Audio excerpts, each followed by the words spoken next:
Good morning, students. So we were doing the concepts of national income, and today the first concept which we are going to do is gross investment,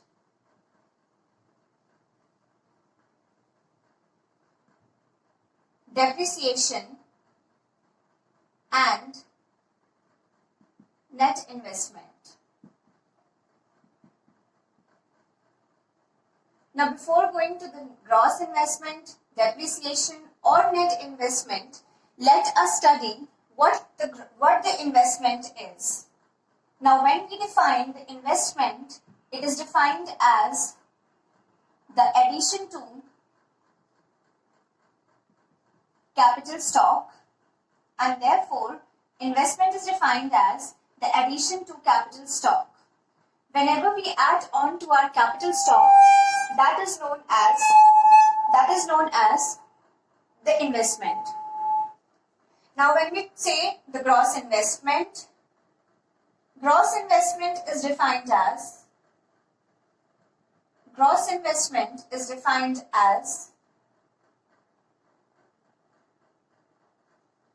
the addition of capital stock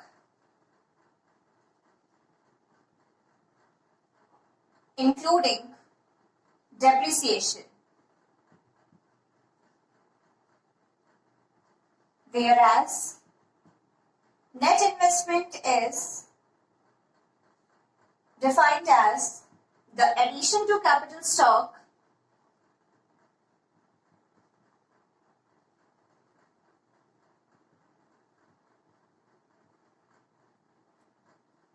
excluding depreciation.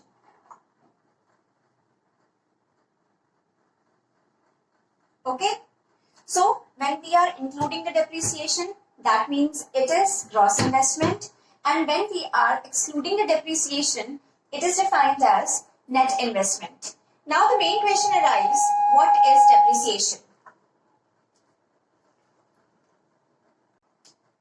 So, depreciation can be said as, this concept we have already done in the accountancy in class 11th, that depreciation is the fall in value of fixed asset,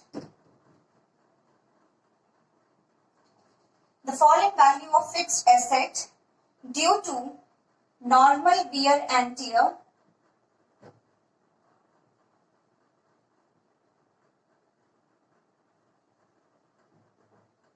due to obsolescence, etc. Now, so whenever there is either the technology has gone outdated, or with the continuous use of the fixed asset, there is fall in the value of the fixed asset, that is referred to as depreciation. So, if we say the gross investment is the investment or addition to capital stock, which is including depreciation, so we can say gross investment is equal to net investment plus depreciation. We can also say net investment is equal to gross investment minus depreciation, or this can also be used as depreciation is equal to gross investment minus net investment. So these are the three formulas which can be used from each other to find out gross investment, depreciation, and the net investment. So therefore, for the conversion of gross and net, if we have to convert the gross value into the net value, what we do? We subtract depreciation And when we convert net into gross, the depreciation which we had subtracted is added back to get the gross value. Then coming to the next conversion, which is between national and domestic. Now there is one term which is to be used in the conversion of national to domestic and domestic to national. As we are already aware, domestic means within the domestic boundaries, within the same country. When the transaction takes place, that is referred to as the domestic. And when the boundary is exceeded from the domestic territory, say outside India, then we say it as a national transaction.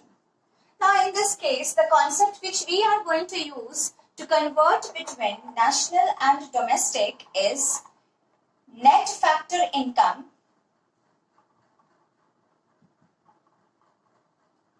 from abroad. Net factor income from abroad. It can also be said as net factor income from rest of the world. So abroad can also be termed as from abroad, that is from the rest of the world. Now when we say the net factor income from abroad, we use two terms to calculate net factor income from abroad. The first term which is used is factor income from abroad, factor income from abroad, and the second term which is used is factor income to abroad. Factor income to abroad.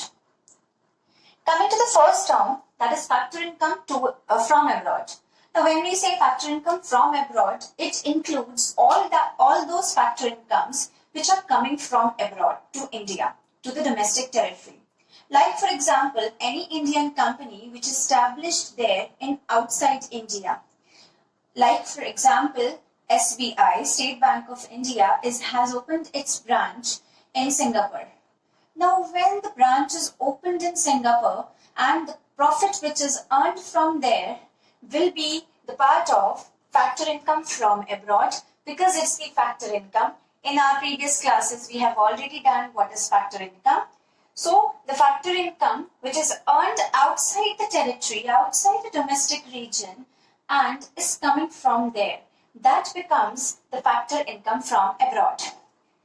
When we say factor income to abroad, then it's vice versa of that. That means this factor income is going out to the rest of the world, to the abroad. Like for example, any foreign international company which is located, established and is providing the services or doing its manufacturing, its production in India is being part of this type of income, that is factor income to abroad. Like an example, Royal Bank of Scotland.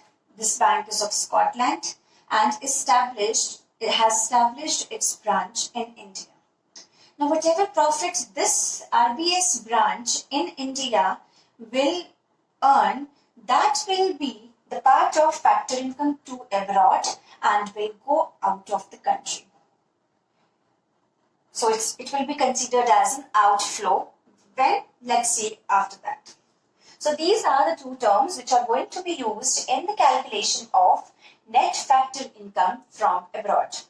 Now how will we find out net factor income from abroad? In short, this can be written as NFIA, that is net factor income from abroad. It is calculated by using the formula factor income from abroad, factor income from abroad minus factor income to abroad. Now let's understand the logic behind why we are adding the factor income from abroad and why are we subtracting factor income to abroad. When we talk about factor income from abroad, then it is very much clear that the income belongs to India, belongs to our own country. It will be coming to our country. This income will be coming to our country. That means it's an inflow, and we add the inflow. Factor income to abroad is it will be going out of our country. It will be considered as an outflow, and outflow will be subtracted. And that is why what is happening, that factor income from abroad is being added, whereas the factor income to abroad is being subtracted. Okay? Then, but next coming to is a conversion between the national and domestic. When we have to convert domestic into the national term, national is the broader term, and therefore, जब हम domestic में हैं, when we are in the domestic territory, what are we going to do? We are going to add net factor income from abroad, and we are going to subtract net factor income from abroad when we have to convert from national to domestic. From domestic to national, because now we are not only considering the Indian transactions within India, we are considering the transactions held outside belongs to India. So net factor income from abroad, since it's an inflow, what we will do? We are going to add. From national to domestic, what we are going to do? This national is including the net factor income from abroad in it. Now, if we have to convert to the domestic income, what are we going to do? What we have added, we are going to subtract it. So that's what we are doing. Net factor income from abroad, we are subtracting. Now, one more term comes in this, and that is net factor income to abroad. Net factor income to abroad. So sometimes what happens in your question, this term is also being used, net factor income to abroad. It's clear the difference is only from and to. The same treatment will be done as we have done in factor income from abroad and factor income to abroad. Since NFIA was net factor income from abroad, what we were doing, we were adding when we were converting from domestic to national. Now, since to abroad is given to us, what are we going to do? It's an outflow. We will subtract. So, in the case when net factor income from abroad is given to us, net factor income to abroad is given to us, what we are going to do? We are going to subtract this term. And from national to domestic, the vice versa of this will be done, where we were subtracting net factor income from abroad, we will be adding net factor income to abroad.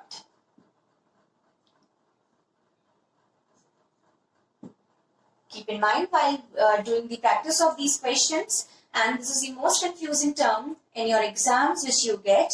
Sometimes the CBSE, what they do, they give the questions mentioning the name of net factor income to abroad. And the children, you forget that the factor income to abroad, wherever the to term comes, that means it's an outflow, and you have to subtract only in the case when you are converting from domestic to national, and you have to add when you are converting from national to domestic, and vice versa when net factor income from abroad is given to you. Let's study the next conversion, and that conversion is of between market price and factor cost.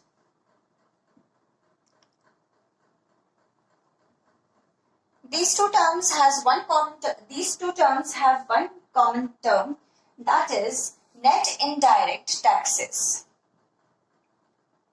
Net indirect taxes. Now, net indirect taxes is the difference between indirect taxes and subsidies. Now, question comes, what is indirect tax and what are subsidies? Indirect taxes are those taxes in which the burden of the tax person can be shifted from one person to the another.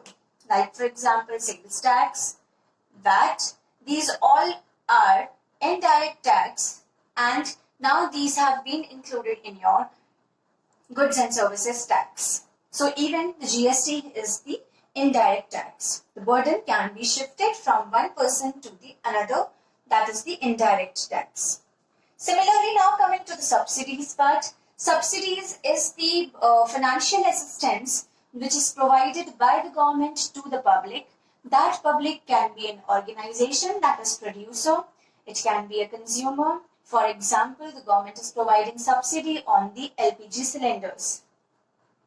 That is, some portion of the amount of the good is paid by the government, and some portion of the good is paid by the public itself. That is your subsidies. Now what we do to find out the net indirect tax? As in definition is saying, it is the difference between indirect taxes and subsidies. So net indirect tax, which is written as NIT, is indirect taxes minus subsidies. This is your net indirect tax. Coming to the conversion from market price to factor cost, when we are converting from market price to the factor cost, we are going to subtract net indirect taxes, and when we are converting from factor cost to market price, we are going to add back the net indirect taxes. This is about the conversion of market price into the factor cost.